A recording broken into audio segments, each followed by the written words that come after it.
Olá pessoal, tudo bem? Eu sou a Tônia Casarim, autora do livro Tenho Monstros na Barriga. E como eu conversei já com vocês, eu contei um pouquinho da história, da minha história, por que eu resolvi escrever esse livro e apresentei um pouco do livro para vocês. O que eu vou fazer hoje, eu vou começar a contar a história e a gente vai ao longo desses próximos 3 dias contando a história do Tenho Monstros na Barriga e do personagem principal, Marcelo.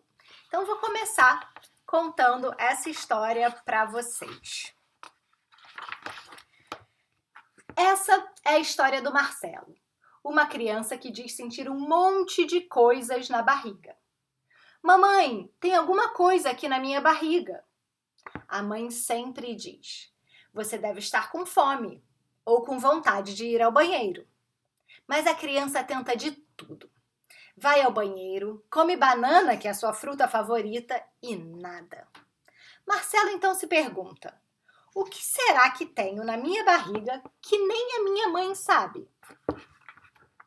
Até que um dia, voltando da escola, ele falou para a mãe, mamãe, hoje eu fiz o maior golaço na escola.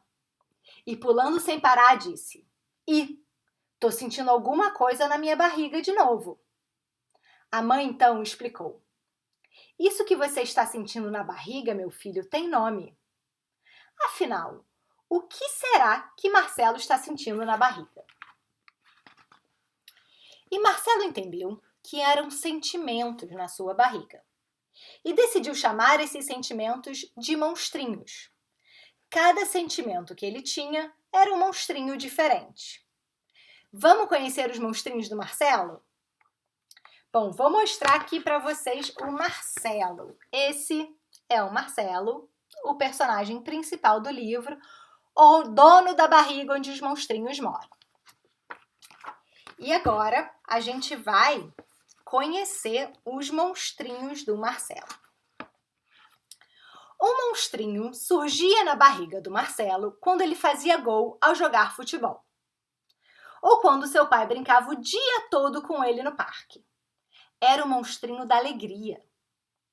Marcelo percebeu que quando esse monstrinho aparece, ele fica muito agitado, não para de pular e sorri o tempo todo. Isso acontece porque ele está alegre. E que, quando ele fica alegre, sua mãe e seu pai também ficam alegres. Ele sabe disso porque seus pais abrem o maior sorrisão para ele. Esse é o monstrinho da alegria. Aqui o monstrinho da alegria para vocês. Ele tem um sorrisão aberto. Bom, depois de apresentar cada monstrinho, eu pergunto para as crianças. Quando o monstrinho da alegria surge na sua barriga? Lembra de um momento alegre quando ele surgiu? Como é que fica seu rosto e seu corpo quando esse monstrinho surge? E como é que você sabe que alguém está alegre? E depois, eu também, como adulto, divido e compartilho essas respostas com a criança e ofereço uma oportunidade para a criança brincar de criar o seu próprio monstro da alegria, porque aquele monstrinho que eu mostrei é o monstrinho do Marcelo. Mas como é que será o seu monstrinho da alegria? Vou continuar lendo o livro falando um pouco da tristeza. Certo dia, na hora do recreio da escola, Marcelo se machucou. E logo descobriu mais um monstrinho na sua barriga. Era a tristeza. O monstrinho da tristeza também aparecia quando seu melhor amigo não emprestava o brinquedo com que ele queria brincar.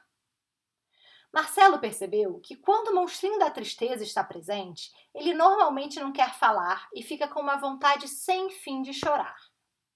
Isso acontece porque ele está triste.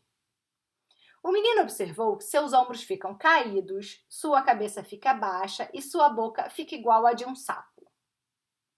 Esse aqui é o monstrinho da tristeza do Marcelo. Olha a boca como fica igual de um sapo, os ombros caídos e com a cabeça baixa.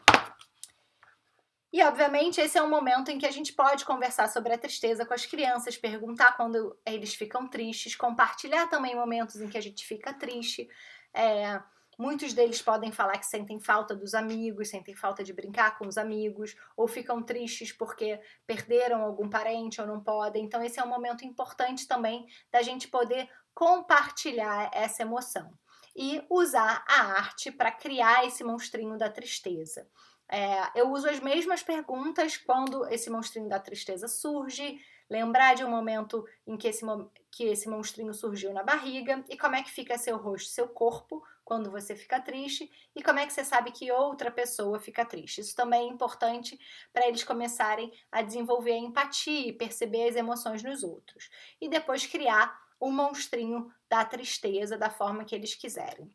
Como eu já falei, desenho é muito bacana, é uma forma da criança expressar o seu monstro da tristeza, e se você quiser conversar sobre o desenho também é importante. Às vezes eles usam cores mais escuras, ou o monstrinho da tristeza não é muito colorido, então perguntar para eles por que será que só tem uma cor? Por que será que você está usando só preto no monstro da tristeza? O que isso significa? Pode ser um diálogo bem interessante. E você também, enquanto adulto, dividir, compartilhar o seu monstrinho da tristeza. Vou continuar a ler aqui a história do Marcelo. Marcelo sentia vivo na sua barriga um monstrinho agitado, principalmente quando sua irmã mudava o canal de televisão a que ele estava assistindo. Era o monstrinho da raiva. Ele também sentia raiva quando queria contar para seus pais como tinha sido seu dia na escola, mas nenhum deles parecia escutar. Ele percebeu que quando está raivoso, fica com muita vontade de gritar e de mostrar para todo mundo o tamanho da sua força. Quando as pessoas ficam com raiva, elas geralmente mordem os lábios e fazem uma cara assustadora. Esse aqui é o monstrinho da raiva do Marcelo. Então, olha só como é que ele fica com a boca aberta, parece que ele está gritando e os braços bem abertos. Esse é o momento também em que as crianças podem sentir raiva,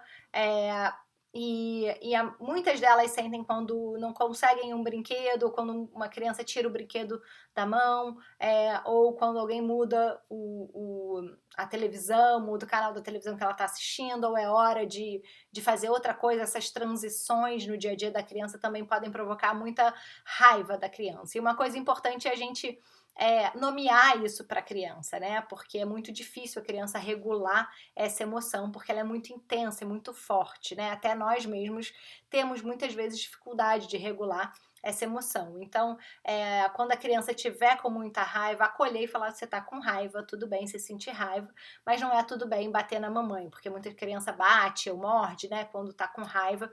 Então, separar, né, ajudar a criança a nomear essa emoção, dizer para ele, você tá com raiva e tudo bem sentir raiva, eu também às vezes sinto raiva e é normal. Então, quando você faz isso, você acolhe a emoção, você dá permissão para a criança sentir, né, o que ela está sentindo, porém é importante estabelecer os limites de comportamento, né? O fato dela sentir raiva não permite que ela tenha comportamentos agressivos, por exemplo, a ponto de machucar ela mesma ou outra criança, né? Então, essa é uma forma da gente trabalhar esse monstrinho, o monstrinho da raiva.